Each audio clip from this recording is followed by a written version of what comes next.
Okay, Rich, so what are we playing this week? Right, so today we're going to attempt to complete Plok for the Super Nintendo. This is a platform game released in 1993 for the system, and it's actually the game that I originally sold making these videos on Chris with, because this is one of Chris's favourite childhood games. So when I was originally trying to get him to make these videos, this was the sort of bait I was using. But we were supposed to make it as one of our first videos. The first, you said to me. It's taken a while, but we're going to do it now. Yes. Are you ready then? Oh, I'm ready. Let's go. Let's go. Oh, we got to do this first time, Chris. It's a long game. So Plok is sort of like a general platforming type game. The one thing in it though is you actually throw your limbs off to attack the bad guys. So sort of if you lose your limbs, you slowly sort of depower until you're just sort of a torso hopping along. Torso. Yeah. A lot of the time you have to hit switches with the limbs, and the switches keep the limbs, don't they? They keep them for portions of the game, portions of the level. It's more like the later levels, but yeah. The graphics and the drawing of each character is so nice. So as you see, you can get these little presents now and again, and they give you a power-up. Normally a suit, and the suit has different powers, so this one's a flamethrower guy. As you can see, it's extremely powerful. I love the soundtrack to the bosses as well. Yeah. They always have the same soundtrack, and it's always fantastic. Especially when it's kind of got a drop right about 30 seconds into the soundtrack, and the drop is awesome. Oh, look at this, he's not even going to lose any life, viewers. You say that. Oh, olé. Yes. There's the drop. Do do do. Plok arrives home the next morning. Oh, we got a bit of storyline here. Yeah. Bit of the weird story of Plok. I've been duped! All these flags have been stolen while on Cotton Island. So here's what Richard mentioned earlier about throwing your limbs into certain Yeah, you hit the targets. switch and they appear on the coat hanger. So a lot of the time you sort of got to plan your way through the levels to try and make sure you don't lose too many limbs, you know, basically. So those yellow and black things that you saw above the shells were actually hornets. And the hornets are your friendly little helpers who, if you press the Y button, come out like that and target your targets. But they do flow in a very odd way. They go circular kind of, and it's a bit of a pain in the odd. arse sometimes. A bit odd. As you can see, they're kind of circling him. They're somewhat useful in certain situations, but I wouldn't rely on them. So you see these fleas here. In a lot of these levels from now on, basically you have like a certain number of fleas you've got to kill in every stage. It shows you at the bar down the bottom there. So until they're all dead, you've got to search the levels, kill them all. Until they're all dead, you can't actually finish the level. Oh, he's going to jump at me, isn't he? Yeah. Fantastic music in this game as well, actually. You know, you'll probably agree. The guy that did the music for this game was Tim Follin, and he was one of the absolute best composers that worked in the 16-bit and 8-bit era. He was able to just get much more out of the sound chips than most of the other people working at the time, and his soundtracks are fantastic. I mean, the fidelity of this soundtrack is awesome, really. You know, a lot of the instruments, like the guitar work and stuff on it sort of sounds somewhat like a guitar, you know. Great design actually for the character as well, isn't it? Yeah. It looks very cool. And the music is very haughty, isn't it? Like he's a proper old English gentleman on the hunt. Yeah, no, it's cool. But so Tim Follin, some of his more famous soundtracks, he worked on Rock and Roll Racing on the Super Nintendo. He also did the music to Silver Surfer on the NES, which is quite famously good music. But that game's quite difficult. A lot of people sort of hate on it, but I actually quite like Silver Surfer. I mean, I quite like difficult games a lot of the time anyway, as long as they're not too unfair, you know. Unfortunately, he did a lot of contract work, so oftentimes he'd be putting his fantastic talents to quite bad games a lot of the time. Luckily enough, he was partnered up with some people that were quite good at game design for once with this. The Pickford brothers, you know, quite a good little development team. They started out on the ZX Spectrum. They made games like Feud, which we played One when we of played for my the channel. favourites. Yeah, that was a good game. They also made Zub, I think, which was a platform game which It's not great. Zombies actually, it was quite well received, but really, in retrospect, it's quite a poor game. I would say it's very crude. But I think that might have been their first game. Oh, your health. Yeah, I need to find something. Oh, there's one. Oh, dodgy, dodgy, dodgy. Oh, dodgy jump. Yeah. No limbs. Bounce. Oh no! Outplayed, Fly! Outplayed! Right, okay, now I need to go up the middle, I believe. Yeah, it is this bit. Make sure you get a lot of those shells. At 3 life, I don't think there's any bad guys around those here. flies are annoying. They can pop out from anywhere. Where am I going now? You gotta go up there, yeah. Up there, is it? Okay. Yeah. Yeah, no, I'm sorry. I'm not wasting my life. There might be something on the left here. Yeah. No, don't go there. Yeah, I've got my reputation to think of, Rich. Whew! That was tricky. In this portion of the game, we get to play as, is it Plok's grandfather? Grandpappy Plok. Yep, so we go sort of back in time. Look at that your turn. touch. Your turn now. Does that count, does it? No. Get out of it. I'm doing the next boss. These levels are super short anyway, aren't they? Yeah. I mean, most people would say they were just trying to flesh out the game a bit, but I think it really does add a really nice element to the game, the gameplay, the whole storyline. This bit, there's some charm in there, you know, it all goes black and white. Really charming.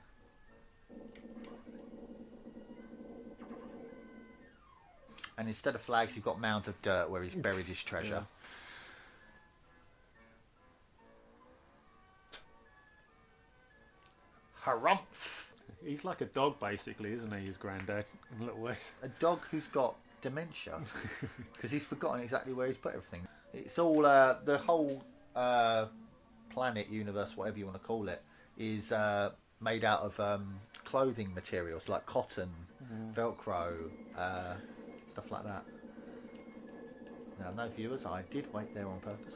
Where are you getting that from? Are you just saying from the way it looks? No, I've read the manual. Look at the tree there. It's a button. See? The button on the top of it? Oh, yeah. It's all clothing based. Here are the Pinkinos. Rather interesting little boss. Yeah. So basically you've got to pierce them and then kick them while they're down. Yeah, you got to hit the switch, which makes the spikes come out of the wall. Yep. Like that. Get set without him laying on your head. Yeah. I'm dodging the stars. Oh, Jesus. Okay, you've got to be more careful. Because that guy's moving rather nippy. Oh! I need to kill that guy off.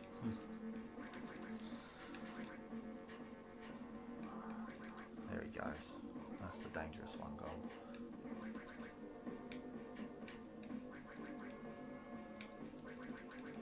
There we go. Oh no! Oh, I'm alright. yeah, One one health. I thought I was done then. yeah, it's interesting you saying about how the world's made of fabric, because obviously in Yoshi's story there's sort of fabric backgrounds, aren't they?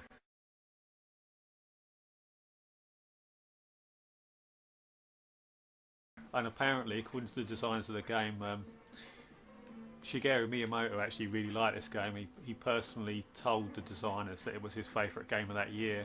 And originally Nintendo was set to actually publish the game as well. But they pulled out in the end at some stage. Unfortunately, leaving the Pickford brothers having to search for new publishers, which apparently was a bit of a problem. Originally the game was supposed to have battery backup in it as well, and obviously the third parties generally they cut more costs, so the publishers wouldn't pay out for the battery backup, unfortunately. So instead you got this sort of weird system of Plok continues and such. Yeah, so I think probably the game may well have had some influence on Yoshi's Island and Yoshi's story, but it's impossible to say really. And obviously there's some influence the other way as well. The Pickford brothers actually make their own Plok comic book, which they sell from their website. It's sort of like a humour strip, I think. So they kept the character alive, sort of, you know. It's cool. So what do you reckon? Best British platform game of the 16-bit era? I'm so biased though. Yeah. So I'd say best British platform game, period. I think most people would probably put Donkey Kong Country 2 down Yeah. as the best British platform game for that era. Other games, I think the Addams Family game, I think, is a little underrated actually, because that game starts off a bit confusing, but if you like put the time into it, that's quite a good platform, a sort of non-linear type game. What else was there? There was stuff like James Pond 2, Robocod. That was actually quite popular in Europe back in the day. I mean, it's sort of more forgotten now, but that was actually a huge game back then. I don't mind the Amiga version's quite good. The other versions I'm not as fond of. They're sort of missing the effects of the Amiga game. There was also the Virgin Interactive games, wasn't there? Cool Spot? Yeah, Cool Spot. That's got some fans. Yeah, I like Cool Spot. I think it's okay-ish. Yeah. I don't think I would put it in amongst the top. And Aladdin as well was largely made by Aladdin is on good. the Mega Drive version, obviously. Yeah, Aladdin. That was very highly respected back in the day. I don't mind that as I well. like Aladdin. That game was actually made by people who worked on the Spectrum as well. Actually, Dave Perry. He made some of the later Wally Week games on the ZX Spectrum. I think I've gone and taken a wrong turn here. Yep, I need a fist. I think it's over here. I hope it's over here. Yeah, there it is. Don't know why I didn't pick it up the first time. Stupid fucking... Yeah, there was all sorts of stuff like mascot type games like Zool. Oh, Zool, I loved. Did you? I loved Zool. I was not a big fan of Oh, Zool. Zool was great What fun. did you play Zool on? On the Mega Drive. Was it? Yeah, I really liked Zool. I liked its mechanic of being able to climb around everywhere. Yeah. That was awesome. Ninja Gaiden type climbing in it. Yeah. And there's a bunch of stuff on the Amiga, Kid Chaos and such. They're sort of alright games. I don't mind that. Sort of like a Sonic the Hedgehog knockoff. There's quite a lot of them actually. A lot of British platform games. Oh, that's a shame. Never mind. I don't think there's any more danger. Yeah, so comment down below what was the best platform game to come out of Britain in the 16-bit era. Be interesting to see what people have to say. Not that Let's anyone get a dialogue going. not that anyone ever comments on our videos. Or they rarely do anyway. It's at the end of the level now. Yeah, but This I've got to one be was careful. alright. There's some bricks coming down, I believe. Right on my head. No, I'm alright. So from now on, all the levels require you to ride around in vehicles. Yeah. Generally, these vehicles are used for the bonus levels, aren't they? Yes. Well, actually, some of the vehicles, in fact, most of the vehicles here, are purely for these levels. Yeah. Yep. Plok is multi-talented, you know. He can ride a unicycle, for God's sake. That's so difficult. Come on, Plok. Little beast. There we go. Good. What level's this one? This is the Tank. tank level. No, no, it's the bike. Oh, you've got some jumps and stuff to do here. All the levels really are kind of horrible from here anyway. Go, go, go. You just want to avoid these guys. They take a lot of life off you and you need to do the jumps and such.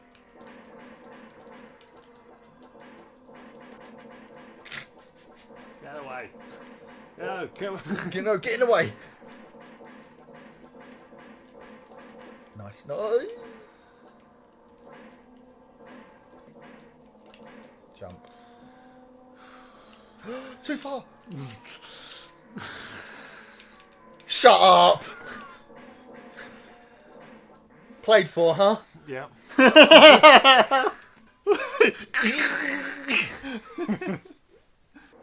next one's the UFO level, which is not as hard as this one, I don't think.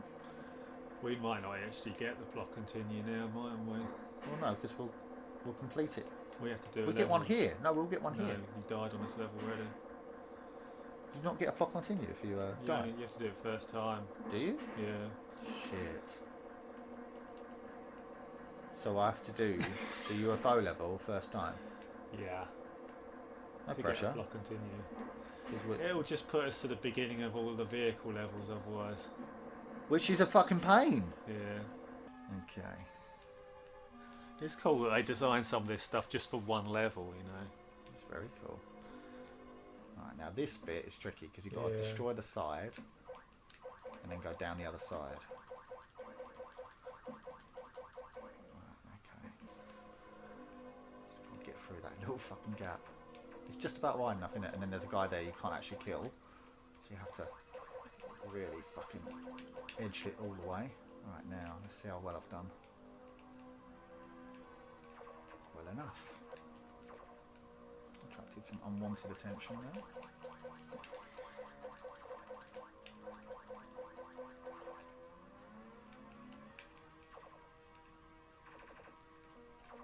Got to go past him really.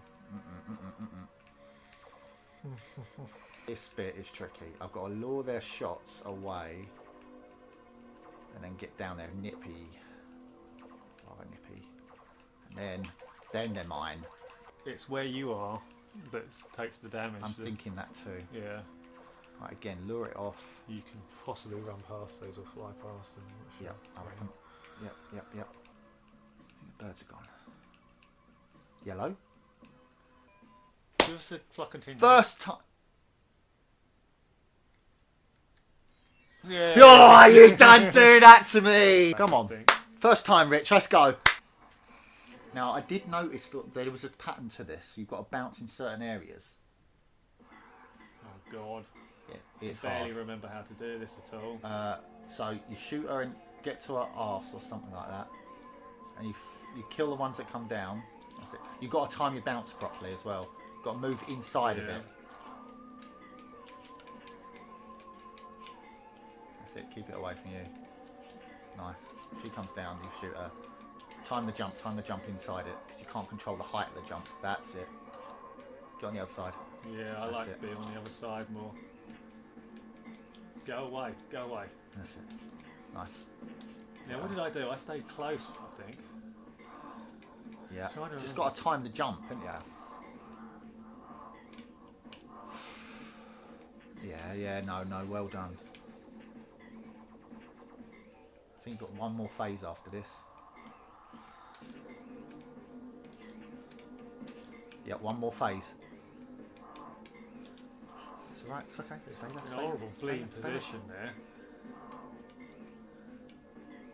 This is it. Get him on the other side. Shoot him. One more hit. Shoot her. Yes! First time. How long was that taking you? It was nearly 3 hours probably, wasn't it? Yeah, so what ending have we got then? Check me out. Did I sort those fleas out or what? You did. You certainly did. Plok, my boy. Yeah, not the greatest of endings. It's alright. He's having a sleep in his armchair. He's tired. I'm glad we done that. Oh, That yes. was a long time. We had to do that first time as well. Yeah, we only got one chance to do it each week pretty much, haven't we? Basically. We didn't need the extra lives. Always woken up.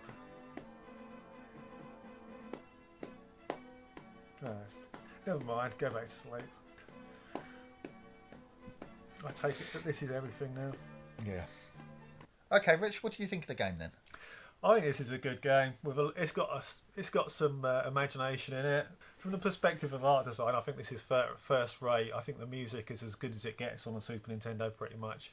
Graphics are nice. There's a lot of charm in the game as well. You know, presentation wise, with the funny little dialogue sections. You know, there's some imagination there. It's quite a novel game. Yes, It's good quite- storyline. Quite a quirky sort of odd game. Yeah. So those are sort of the best elements. Where it comes to the gameplay, I'd say it's above average in gameplay. You know, it has the standard sort of platforming gameplay, but it does also have the switches with your arms. So you've got to sort of be careful about losing your arms, where they go and whatever.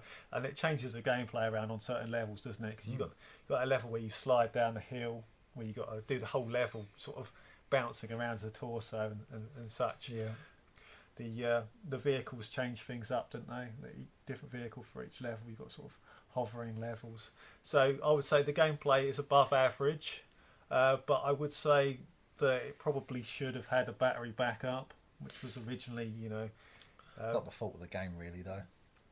well, they could be password saves, but obviously the problem is they've had to change it, what their plans were at the last moment. Yeah. So what do you reckon then? I mean, this is a childhood favourite for you. Well, I'm looking through rose-tinted goggles, as you well know, but I can see what you're saying about the gameplay not being absolutely perfect, but on a very high ladder. I think it's very unique because I don't see any other games really testing you in the way where you're throwing your limbs at things and then losing those limbs and the use of those limbs to then do a kind of puzzle in essence, because you're trying to find the limbs where they've gone and what you have to do. From the nostalgia perspective, you get the graphics and the music, sort of, it's very nostalgic experience. Stiff upper lip English humour as well, isn't it? That stupid. It's sort of kind of more like Monty Python. Monty Python kind of oddness in it, odd quirkiness that you see in a lot of British stuff. A good example would be Trapdoor, if you've ever seen it. Mm-hmm. The old cartoon, it was like a sort of plasticine cartoon called Trapdoor, and that sort of is reminiscent of the style of this game in some ways. So what kind of score are you going to give it then? Well, see, the music's perfect. Yeah. So the music is perfect for a SNES game, so that's a 5 out of 5, no doubt. The gameplay's a 4.9 out of 5 for me. The art design is absolutely wonderful. Yeah. Rich colours. I like it. Really, really nicely drawn characters. That's another 5 for me. So I kind of got to give it a 5, but it's a very, very, very, very high 4. It is literally that one element. Not having the battery save doesn't make it a 5 for me. Yeah. But then, as I said, you can't really fault the game for that. That wasn't their fault. They dealt with it as quickly as they could, being obviously pulling out at the last minute. What could they do? No other publisher's going to want to put battery save in it because that will just make it more expensive to publish. Yeah, hurts the bottom line, basically. Exactly. So I think they did what they could with it, and they did a damn good job. So a very, very high 4 for me. Yeah. Yeah. Well, I did expect you to give it a 5. I wasn't sure. Well, I can't. I'm in agreement with you. I can't rose tint glasses everything. I am in agreement with you exactly. Even down to the saying it's a high 4. There is only a few elements here which just sort of cut it short from your. If that had a battery save, it'd be a 5. Yeah. I'd say so. Yeah. Plus my other points. I'd say because I think if it was a battery save and they still had the level warps, it might be a bit short. I don't think they'd have the level warps if they did, though. A battery save and the level warps either converted into levels or whatever, and make it a bit longer. Okay, guys, that was Plok for this week. Absolutely fantastic game. Yeah, really loved it. It is a good game. I cannot fault it in many, many ways at all. Just that one thing about the battery save. But anyway, we will see you next week with another game. So take care, guys. See you later. See ya.